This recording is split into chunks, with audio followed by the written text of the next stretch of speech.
যুগ ধরে তিনি মানুষের সেবা করেছেন, ঠিক কিনা? তার একটা গুণ যদি আমার সরকার জারিয়া হিসেবে গ্রহণ করে তাহলে তিনি বেঁচে চলে যাবে, ঠিক কিনা? আমরা সেই দোয়া করবো না, আমরা কোন সময় জ্ঞাপন করবো না, যত দ্রুত সম্ভব আমরা তাকে কবরস্থ করবো।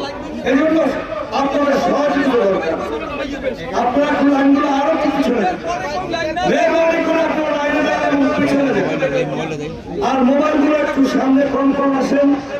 আর কি মোবাইল এই মাটিতে এই সয়েলে আমাদের এমন কোন মানুষের নাই সুখ দুঃখে দিয়েছিলেন। যেখানে দুঃখ, যেখানে কষ্ট, যেখানে বিপদ, আপনাদের নেতা, আপনাদের সন্তান 1980 সাল থেকে বিএনপির সাথে জড়িত আজ পর্যন্ত বিএনপিকে ছেড়ে যায়নি। বারবার আঘাতপ্রাপ্ত হয়েছে, বারবার আঘাতপ্রাপ্ত হয়েছে, কখনো বিচ্যুতি হয়নি। এবং এমন একজন ধর্মীয় অনুভূতিশীল মানুষ ছিলেন, 5 ওয়াক্ত নামাজ পড়ার চেষ্টা করতেন এবং মানব কল্যাণ,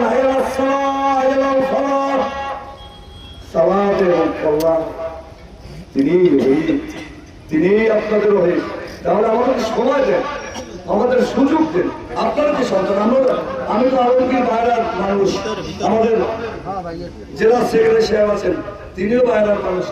আপনারা সহায়তা না করলে ওরা কাঁদতে কাঁদতে হয়তো চোখের পানি না আছে তার সাথে, কিন্তু এই চোখের পানি এই দুঃখ মানুষের জায়গা দেন।